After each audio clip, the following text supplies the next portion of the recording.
El Kybalión. 3 iniciados. Estudio sobre la filosofía hermética del Antiguo Egipto y Grecia. Capítulo 9. Vibración. Nada reposa, todo se mueve, todo vibra. El Kybalión. El tercer gran principio hermético, principio de la vibración, encierra la verdad de que el movimiento se manifiesta en todo el universo. Nada está en reposo, todo se mueve, vibra y circula. Este principio hermético fue reconocido por algunos de los primitivos filósofos griegos, quienes lo expusieron en sus sistemas. Pero después, durante siglos enteros, quedó olvidado, salvo por los perseguidores de las doctrinas herméticas. En el siglo XIX, la ciencia física ha descubierto esa verdad y los descubrimientos científicos del siglo XX han aportado su testimonio en corroboración de esa verdad sostenida por la antiquísima filosofía hermética. La doctrina hermética no afirma solamente que todo está en movimiento constante, sino que las diferencias entre las diversas manifestaciones del poder universal se deben por completo al diferente modo e intensidad vibratoria. Y no solo esto, sino que aún el todo mismo manifiesta una vibración constante de tal infinita intensidad y rapidez que prácticamente puede considerarse como si estuviera en reposo. Los instructores llaman la atención del estudiante sobre el hecho de que aún en el plano físico, un objeto que gire rápidamente como una rueda, por ejemplo, parece estar inmóvil. El espíritu es uno de los polos de la vibración, constituyendo el otro polo formas de materia extremadamente densas. Entre ambos polos hay millones y millones de diferentes intensidades y modos de vibración. La ciencia moderna ha comprobado que todo lo que llamamos materia y energía no es más que modos de movimientos vibratorios, y algunos de los más avanzados hombres de ciencia se están encaminando rápidamente hacia el punto de vista que los ocultistas tienen sobre los fenómenos de la mente, simples modos de vibración o movimiento. Veamos ahora lo que la ciencia tiene que decir sobre las vibraciones en la materia y en la energía. En primer lugar, la ciencia dice que toda materia manifiesta, en algún grado, la vibración producida por la temperatura o el calor. Esté un objeto frío o caliente, pues ambos no son más que grados de la misma cosa, manifiesta ciertas vibraciones calóricas, y en ese sentido está en vibración. Todas las partículas de materia están siguiendo un movimiento circular, lo mismo los corpúsculos que los astros. Los planetas giran en torno de un sol, y muchos de ellos giran también sobre sus propios ejes. Los soles, a su vez, giran en torno de puntos centrales mayores, y se cree que estos giran también alrededor de otros todavía más grandes, y así sucesivamente ad infinitum. Las moléculas de que se compone cualquier clase de materia están en constante vibración, moviéndose unas en torno de otras y también unas contra otras. Las moléculas están compuestas por átomos, los que, como aquellas, también están en constante movimiento y vibración. Los átomos están compuestos por corpúsculos llamados también electrones, iones, etc., los que también están en un estado de rapidísima moción, girando unos en torno de otros con diversas modalidades vibratorias. Y de esta manera toda materia manifiesta vibración, de acuerdo con el principio hermético correspondiente. Y así sucede también con las diversas formas de energía. La ciencia dice que la luz, el calor, el magnetismo y la electricidad no son más que formas de movimiento vibratorio relacionado de alguna manera con el éter, o probablemente emanado de él. La ciencia no ha tratado aún de explicar la naturaleza del fenómeno conocido como cohesión, que es el principio de la atracción molecular, ni de la afinidad química, que es el principio de la atracción atómica, ni de la gravitación, el mayor misterio de los tres, que es el principio de atracción por el cual toda partícula o masa de materia se siente atraída hacia toda otra partícula o masa. Estas tres modalidades de la energía no las comprende aún la ciencia, si bien los estudios se inclinan a pensar que son también manifestaciones de alguna forma de energía vibratoria, cosa que los herméticos han enseñado durante largas edades en el pasado. El éter universal, cuya existencia postula la ciencia sin comprender claramente su naturaleza, ya había sido explicado por los herméticos, quienes aseguraban que era una manifestación superior de lo que erróneamente se llamaba materia, es decir, que el éter era materia en un grado de vibración superior. El nombre que le daban era el de sustancia etérea, y decían que esta sustancia era de tenuidad y elasticidad extremas, llenando el espacio universal, sirviendo como medium de transmisión para las ondas de energía vibratoria como el calor, la luz, la electricidad, el magnetismo, etc. La sustancia etérea es el eslabón de unión entre la modalidad de energía vibratoria que conocemos como materia, por un lado, y la que conocemos como energía o fuerza, por el otro, manifestando además un grado de vibración en intensidad y modo completamente propio. Los hombres de ciencia proponen como ilustración para ver los efectos del aumento de vibración una rueda girando con gran rapidez. Supongamos primeramente que la rueda gira lentamente, entonces diríamos que es un objeto. Si el objeto gira lentamente, lo podemos ver fácilmente, pero no sentimos el menor sonido. Aumentándose gradualmente la velocidad, en pocos momentos se hace esta tan rápida que comienza a oírse una nota muy baja y grave. Conforme sigue aumentando la velocidad, la nota se va elevando en la escala musical y así se van distinguiendo unas tras otras las diversas notas conforme aumenta la velocidad de rotación. Finalmente, cuando el movimiento ha llegado a cierto límite, se llega a la última nota perceptible por el oído humano, y si la velocidad aumenta aún, sigue el mayor silencio. Nada se oye ya, pues la intensidad del movimiento es tan alta que el oído humano no puede registrar sus vibraciones. Entonces comienzan a percibirse poco a poco sucesivos grados de color. Después de un tiempo, el ojo comienza a percibir un oscuro color rojo. Este rojo va haciéndose cada vez más brillante. Si la velocidad sigue aumentando, el rojo se convertirá en anaranjado, el anaranjado en amarillo. Después seguirán sucesivamente matices verdes, azules y añil, y finalmente aparecerá el matiz violeta. La velocidad se acrecienta más aún. Entonces desaparece todo color, porque el ojo humano ya no puede registrarlos, pero ciertas radiaciones humanas emanan del objeto en revolución, los rayos que se usan en la fotografía y otras radiaciones sutiles de la luz. Después comienzan a manifestarse los rayos conocidos bajo el nombre de X, y más tarde empieza a emanarse electricidad y magnetismo. Cuando el objeto ha alcanzado cierto grado de vibración, sus moléculas se desintegran, resolviéndose en sus elementos originales a átomos. Después de los átomos, según el principio de vibración, se separarían en innumerables corpúsculos o electrones, de los que están compuestos, y finalmente hasta los corpúsculos desaparecerían y podría decirse que el objeto estaría compuesto por sustancia etérea.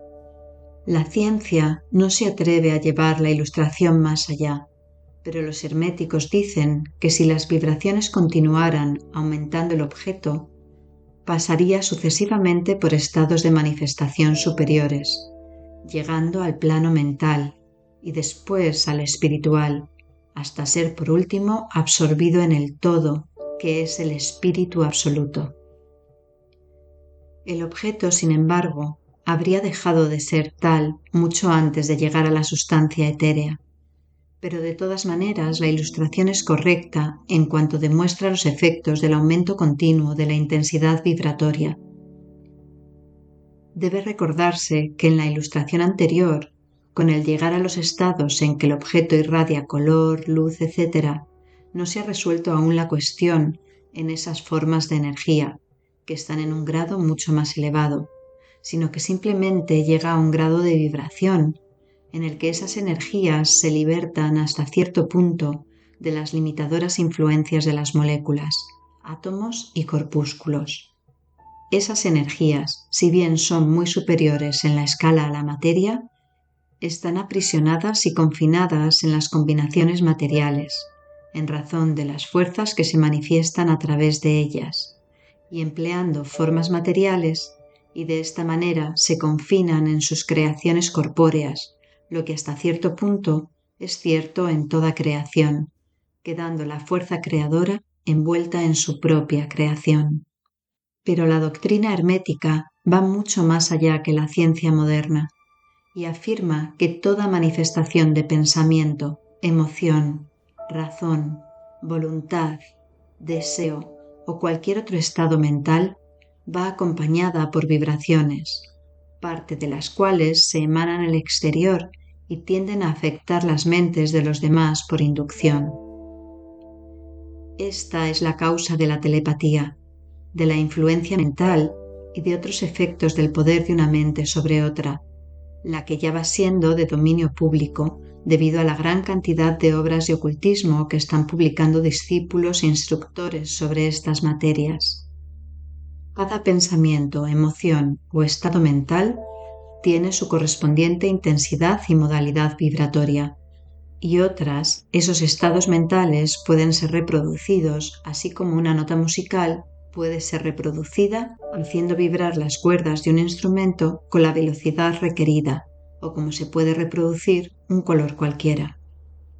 Conociendo el principio de vibración aplicado a los fenómenos mentales, uno puede polarizar su mente en el grado que quiera, obteniendo así un perfecto dominio y control sobre sus estados mentales. De la misma manera podrá afectar las mentes de los demás, produciendo en ellos los requeridos estados mentales. En una palabra, podrá producir en el plano mental lo que la ciencia produce en el físico, o sea, las vibraciones a voluntad. Este poder, por supuesto, puede adquirirse únicamente mediante las instrucciones, ejercicios y prácticas apropiadas, siendo la ciencia que las enseña la de la transmutación mental, una de la rama de la filosofía hermética. Un poco de reflexión sobre lo que hemos dicho mostrará que el principio de vibración está oculto tras todos los maravillosos fenómenos de los poderes manifestados por los maestros y adeptos, quienes pueden aparentemente eludir las leyes de la naturaleza, pero que realmente no hacen más que emplear una ley contra otra, un principio contra otros, y que llevan a cabo sus resultados modificando las vibraciones de las cosas materiales o de las energías, realizando así lo que comúnmente llamamos milagros. Como dijo una de las más antiguas autoridades herméticas, aquel que ha comprendido el principio de vibración ha alcanzado el centro del poder. Capítulo 10. Polaridad. Todo es dual, todo tiene polos, todo su par de opuestos. Los semejantes y desemejantes son los mismos. Los opuestos son idénticos en naturaleza, difiriendo solo en grado. Los extremos se tocan. Todas las verdades son medias verdades. Todas las paradojas pueden reconciliarse. El Kybalión. El cuarto principio hermético, el principio de polaridad, encierra la verdad de que todas las cosas manifestadas tienen dos lados, dos aspectos, dos polos, un par de opuestos con innumerables grados entre ambos extremos.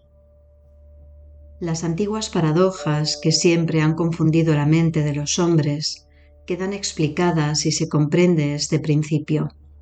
El hombre siempre ha reconocido algo semejante a este principio y ha tratado de expresarlas con dichos, máximas o aforismos como los siguientes. Todo es y no es al mismo tiempo. Todas las verdades no son más que medias verdades. Toda verdad es medio falsa. Todas las cosas tienen dos lados. Siempre hay un reverso para cada anverso, etc. Las enseñanzas herméticas opinan sobre la diferencia que existe entre cosas aparentemente opuestas diametralmente, que es solo cuestión de grado, y afirma que todo par de opuestos puede conciliarse y que la tesis y la antítesis son idénticas en naturaleza, difiriendo solo en grado. La conciliación universal de los opuestos se efectúa reconociendo este principio de polaridad. Ejemplos de este principio pueden encontrarse en todas partes, después de un examen de la naturaleza real de las cosas. El espíritu y la materia no son más que polos de las mismas cosas, siendo los planos intermediarios cuestión de grados vibratorios meramente. El todo y los muchos son los mismos, residiendo la diferencia solamente en el grado de manifestación mental. De manera, pues, que la ley y las leyes son los dos polos de una sola y misma cosa. E igual sucede con el principio y los principios, con la mente infinita y la mente finita. Si pasamos al plano físico, encontramos que el calor y el frío son de naturaleza idéntica, siendo la diferencia simple cuestión de grados. El termómetro indica los grados de temperatura, siendo el polo inferior el llamado frío y el superior calor. Entre ambos hay muchos grados de calor y frío, pues cualquier nombre que se les dé es correcto. De 2 grados, el superior es siempre más caliente en comparación con el inferior, que es más frío. No hay absolutamente un tipo fijo. Todo es cuestión de grado. No hay ningún sitio en el termómetro en el que cese el calor y comience el frío absolutamente. Todo se reduce a vibraciones más o menos elevadas o bajas. Las mismas palabras elevado y bajo, que nos vemos obligados a usar, no son más que polos de la misma cosa. Los términos son relativos. Así sucede, igualmente, con el este y el oeste. Si viajamos alrededor del mundo en dirección a oriente, llegaremos a un punto que se llama occidente, considerándolo desde el punto de partida. Marchemos suficientemente lejos hacia el norte y pronto nos encontraremos viajando hacia el sur y viceversa. La luz y la oscuridad son polos de la misma cosa, con muchos grados entre ambos. La escala musical es la misma. Partiendo del si en adelante, llegaremos a encontrar otro si, y así sucesivamente, siendo las diferencias entre los extremos también cuestión de grados. En la escala del color sucede otro tanto, siendo la intensidad vibratoria la única diferencia que existe entre el rojo y el violeta. Lo grande y lo pequeño son cosas relativas. Igualmente lo es el ruido y la quietud, lo duro y lo blando, lo afilado y lo romo. Positivo y negativo son los dos polos de una misma cosa, con innumerables gradaciones entre ambos. Bueno y malo no son cosas absolutas. A un extremo lo llamamos bueno y al otro malo, o bien al uno y mal al otro, de acuerdo con el sentido que queramos darle. Una cosa es menos buena que la que le es superior en la escala, pero esa cosa menos buena, a su vez, es mejor comparada con la que tenga el más o el menos regido por la posición que tenga en la escala. Igual cosa sucede en el plano mental. El amor y el odio son considerados como diametralmente opuestos, completamente diferentes e irreconciliables. Pero si aplicamos el principio de polaridad, encontraremos que no existe un amor absoluto o un odio absoluto, diferentes uno de otro. Los dos no son más que términos aplicados a los dos polos de la misma cosa. Empezando en cualquier punto de la escala, encontramos más amor o menos odio. Si ascendemos por ella, o menos amor si por ella descendemos. Y esto es cierto, sin importar nada el punto, alto y bajo, que tomemos como partida.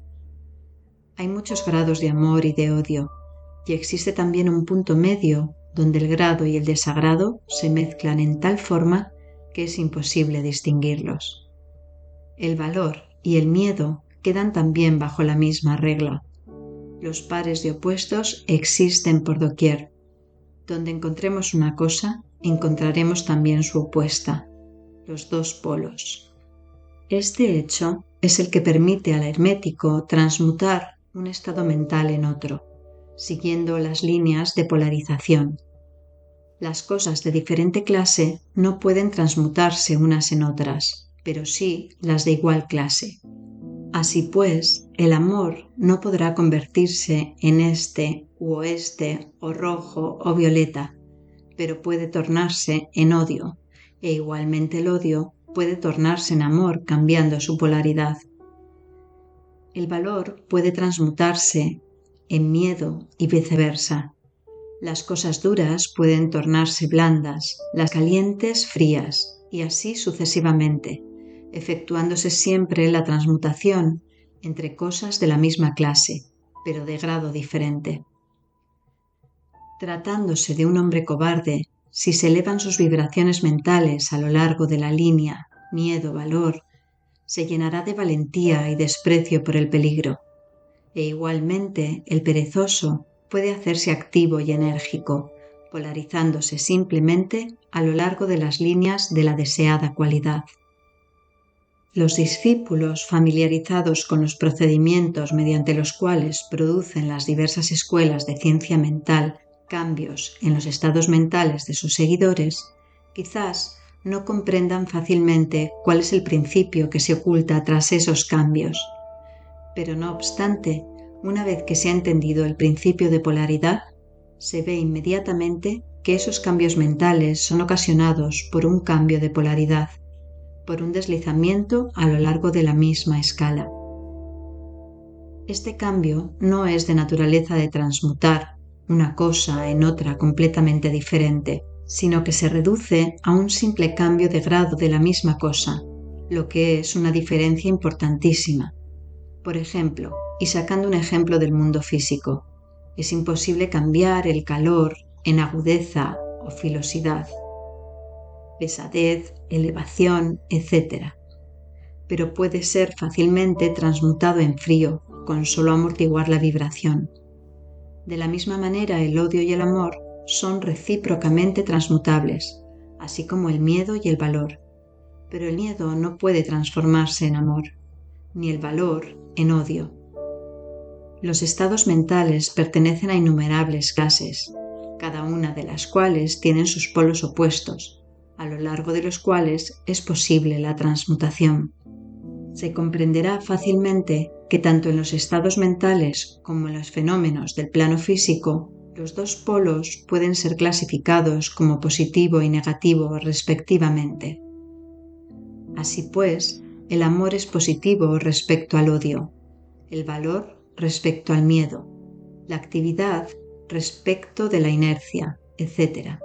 Y también se notará, aun desconociendo el principio de vibración, que el polo positivo parece ser de grado superior que el negativo, pudiendo aquel dominar fácilmente a éste.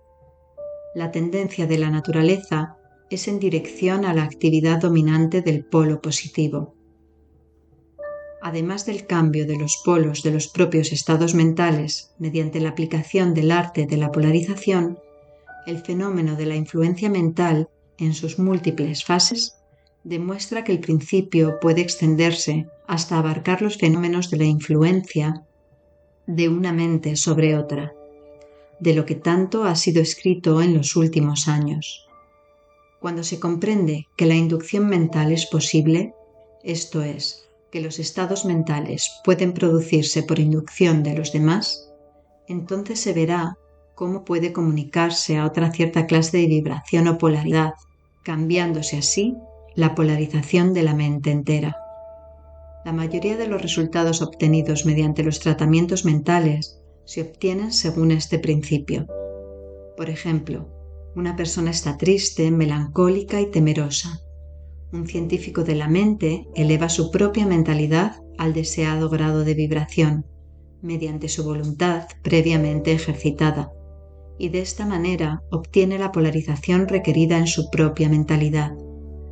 Entonces, por inducción, produce un estado mental análogo en el otro, siendo el resultado que las vibraciones de éste se intensifican y el paciente se polariza hacia el polo positivo de la escala, en vez de polarizarse hacia el negativo, y sus temores, melancolía, etc. se transforman en valor, contento y parecidos estados internos. Un poco de meditación sobre el asunto demostrará que esos cambios mentales se efectúan casi todos a lo largo de las líneas de polarización, siendo el cambio más bien cuestión de clase. El conocimiento de este gran principio hermético permitirá comprender mejor los propios estados mentales, así como los de los demás, y se verá que esos estados son puramente cuestión de grados, y al comprobar el hecho podrá elevar las vibraciones interiores a voluntad, cambiando su polaridad, haciéndose dueño de sus pensamientos, en vez de ser su esclavo y servidor. Este conocimiento le permitirá además ayudar a otros inteligentemente, cambiando mediante los métodos apropiados su polaridad. Es muy conveniente familiarizarse con este principio, porque su comprensión correcta arrojará muchísima luz sobre problemas difíciles y oscuros. Capítulo 11. Ritmo. Todo fluye y refluye, todo asciende y desciende. La oscilación pendular se manifiesta en todas las cosas. La medida del movimiento hacia la derecha es la misma que el de la oscilación a la izquierda. El ritmo es la compensación. El Kybalión. El quinto gran principio hermético, el principio del ritmo, encierra la verdad de que en todos se manifiesta una oscilación medida, movimiento de ida y vuelta, un flujo y reflujo, un movimiento semejante al del péndulo, una marea con sube y baja, manifestándose siempre entre los dos polos, los planos físico, mental y espiritual. El principio del ritmo está estrechamente relacionado con el principio de polaridad, descrito en el capítulo anterior. El ritmo se manifiesta entre los dos polos establecidos por el principio de polaridad. Esto no significa, sin embargo, que la oscilación rítmica vaya hasta los extremos de cada polo, pues esto sucede rarísimas veces. En realidad, es muy difícil establecer los opuestos polares extremos en la mayoría de los casos, pero la oscilación es siempre hacia un polo primero y después hacia el otro. Siempre hay una acción y una reacción, un avance y un retroceso, una elevación y una caída, manifestándose en todas las cosas y fenómenos del universo. Moles, mundos, hombres, animales, vegetales, minerales, energías, fuerzas, mente y materia, y hasta el mismo espíritu manifiestan este principio. El principio se manifiesta en la creación y destrucción de los mundos, en la elevación y caída de las naciones, en la historia de la vida de todas las cosas y finalmente en los estados mentales del hombre. Empezando por las manifestaciones del espíritu, el todo se verá que siempre hay una emanación, seguida de absorción, la respiración y la aspiración de Brahma, según dicen los brahmines. Los universos se crean, alcanzan el punto más bajo de maternidad y entonces comienza la oscilación de vuelta.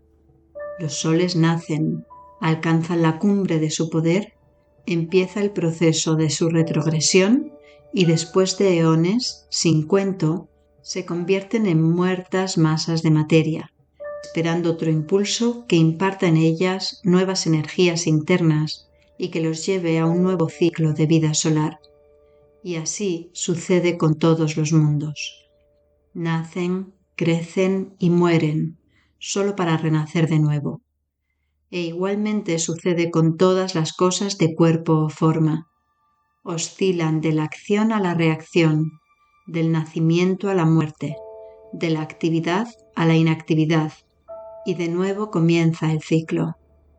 Lo mismo pasa con todos los grandes movimientos filosóficos, credos de cualquier clase, gobiernos, naciones, etc.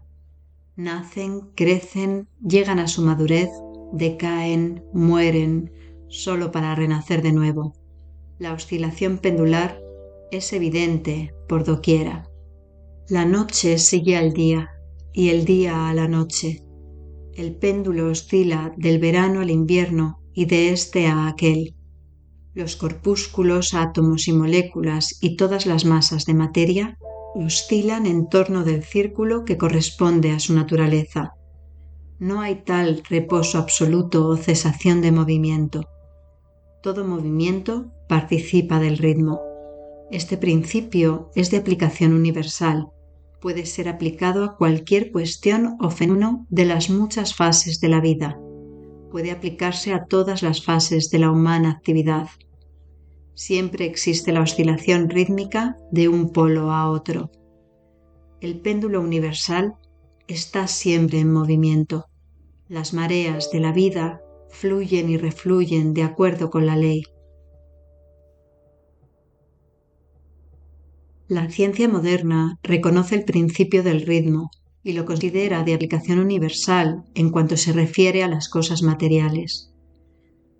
Pero los herméticos llevan el principio mucho más allá y saben que sus manifestaciones se extienden a las actividades mentales del hombre y que él solo explica la gran sucesión de sus modalidades, sentimientos y otros cambios contundentes que notamos en nosotros mismos. Pero los herméticos, al estudiar la operación de este principio, han descubierto el modo de subtraerse a las actividades mediante la transmutación. Los maestros herméticos descubrieron que en tanto que el principio del ritmo era invariable y evidente en todos los fenómenos mentales, había dos planos de manifestación en lo que a los fenómenos mentales concernía. Descubrieron que había dos planos generales de conciencia, el inferior y el superior, y este descubrimiento les permitió elevarse al plano superior, escapando a la oscilación del péndulo rítmico que se manifestaba en el plano inferior. En otras palabras, la oscilación del péndulo se produce en el plano inconsciente y la conciencia no queda por consiguiente afectada. A esta ley la llamaron la ley de la neutralización. Su operación consiste en elevar al ego sobre las vibraciones del plano inconsciente de la actividad mental, de manera que la oscilación negativa del péndulo no se manifieste en la conciencia y no quede afectado por ella. Es lo mismo que levantarse por encima de una cosa y dejar que pase ésta por debajo de uno. El instructor o discípulo hermético se polariza a sí mismo en el polo requerido y por un procedimiento semejante a rehusar el participar en la oscilación retrógrada, o si se prefiere, negando su influencia sobre él, se mantiene firmemente en su posición polarizada y permite al péndulo mental oscilar hacia atrás en el plano inconsciente. Todo hombre que en mayor o menor grado ha adquirido cierto dominio de sí mismo realiza esto más o menos conscientemente, impidiendo que sus modalidades o estados mentales negativos lo afecten mediante la aplicación de la ley de la neutralización.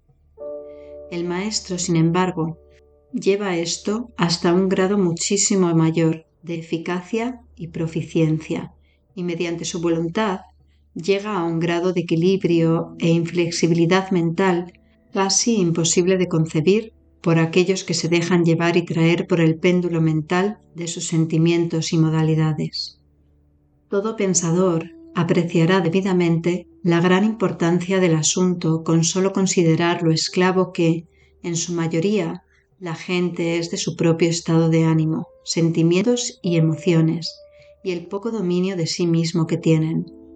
A poco que se medite el asunto, se comprenderá cuánto nos han afectado en nuestra vida esas oscilaciones del ritmo, como a un período de entusiasmo ha seguido un correspondiente período de depresión. Igualmente tenemos períodos de valor, que son seguidos de períodos de desaliento y miedo, y así sucede con todos o la mayoría por lo menos. Marea de sentimientos y emociones se elevan y caen, pero nunca sospechan la causa de ese fenómeno. Si se comprende la operación de este principio, se obtendrá la clave para dominar esas oscilaciones, y uno podrá conocerse a sí mismo mucho mejor, evitando además el dejarse llevar por esos flujos y reflujos. La voluntad es muy superior a la manifestación consciente de este principio, por más que el principio mismo nunca puede ser destruido. Podremos sustraernos a sus efectos, pero no obstante, el principio obrará. El péndulo siempre oscila, si bien podemos evitar el ser arrastrados por su oscilación. Existen, además, otras particularidades en la operación de este principio del ritmo, de las que vamos a hablar ahora. Dentro de su operación entra lo que se conoce como la ley de compensación. Una de las definiciones o significados de la palabra compensación es contrabalancear, equilibrar, y en este sentido se emplea dicho término en la filosofía hermética. A esta ley de compensación se refiere el Kybalión cuando dice: la medida de la oscilación hacia la derecha es la misma que la de la oscilación a la izquierda. El ritmo es la compensación. La ley de compensación es la que hace que la oscilación en una dirección determine otra oscilación en sentido contrario, y así se equilibran mutuamente. En el plano físico vemos muchos ejemplos de esta ley. El péndulo de un reloj oscila hasta cierto punto hacia la derecha y de allí vuelve a oscilar hacia la izquierda otro tanto. Las estaciones se equilibran unas a otras de la misma manera. Las mareas obedecen a la misma ley, y la misma ley se manifiesta en todos los fenómenos del ritmo. El péndulo que solo hace una oscilación corta hacia la derecha hace otra oscilación corta hacia la izquierda. Si la oscilación hacia la derecha es grande, la oscilación hacia la izquierda lo es igualmente. Un objeto cualquiera arrojado hacia arriba tiene que recorrer exactamente el mismo camino de vuelta. La fuerza con que se lanza un proyectil hacia arriba se reproduce cuando el proyectil vuelve a la Tierra. Esta ley es constante en el plano físico, como cualquier referencia a la mayor autoridad científica lo corroborará. Pero el hermetismo lo lleva aún más allá y afirma que los estados mentales están sujetos a la misma ley. El hombre capaz de gozar agudamente es también capaz de sufrir en igual grado. El que solo es capaz de escaso dolor tampoco puede gozar más que escaso placer. El cerdo sufre mentalmente muy poco, pero en cambio tampoco puede gozar gran cosa. Está compensado. Por otra parte, hay animales que gozan extraordinariamente, pero también su sistema nervioso y temperamento los hacen sufrir extremos grados de dolor. Igualmente sucede con el hombre. Hay temperamentos que solo son capaces de muy poco goce, pero entonces solo existe como compensación una capacidad para soportar muy poco dolor, en tanto que otros hombres que pueden gozar intensamente sufren en igual grado. La regla es que la capacidad para el placer y el dolor en cada individuo está equilibrada. La ley de compensación opera ampliamente aquí también. Pero el hermético va más allá aún en esta materia y afirma que antes de que uno pueda gozar de cierto grado de placer, es necesario que haya oscilado proporcionalmente otro tanto hacia el otro polo del sentimiento o sensación. El negativo en esta materia precede al positivo, es decir, que al experimentar cierto grado de placer, no se seguirá que haya que pagarlo con un correspondiente grado de dolor. Por el contrario, el placer es la oscilación rítmica, de acuerdo con la ley de compensación, originada por un grado de dolor experimentado previamente, bien en la vida actual o en encarnaciones anteriores. y esto arroja una nueva luz sobre el problema del dolor. Los herméticos consideran la cadena de vidas como continua, como simples puertas de una sola vida del individuo, de suerte que la oscilación rítmica es considerada en esta forma, mientras que no tendría significado alguno si no se admitiera la doctrina de la reencarnación. Pero además, el hermético sostiene que el maestro o el discípulo avanzado es capaz en grado superlativo de rehuir la oscilación hacia el dolor, realizando el proceso de neutralización al que aludiéramos anteriormente. Ascendiendo al plano superior del ego, se evitan muchas de las experiencias que llegan a los que habitan en planos inferiores. La ley de compensación desempeña una parte importante en la vida de los hombres, pues se verá que uno generalmente paga el precio de lo que tiene o le falta. Si se posee una cosa, falta otra, y así se equilibra la balanza. Nadie puede guardarse su centavo y tener al mismo tiempo la torta. Todo tiene su lado agradable y desagradable. Las cosas que uno obtiene siempre las paga con las que pierde. El rico posee mucho de lo que al pobre le falta, mientras que el pobre posee cosas que frecuentemente están fuera del alcance del rico. El millonario que gusta de los festines y que tiene la fortuna necesaria para satisfacer sus deseos y asegurarse la satisfacción de su gula, carece del apetito necesario para gustarlos y envidia el apetito y la digestión del obrero a quien le falta la fortuna y la inclinación del millonario, gozando más de su sencillo alimento que el millonario sin apetito y con el estómago arruinado. Y así sucede con todo en la vida. La ley de compensación está siempre obrando, equilibrando y contrabalanceando las cosas continuamente, en la sucesión del tiempo, aunque la oscilación del ritmo tarde vidas enteras.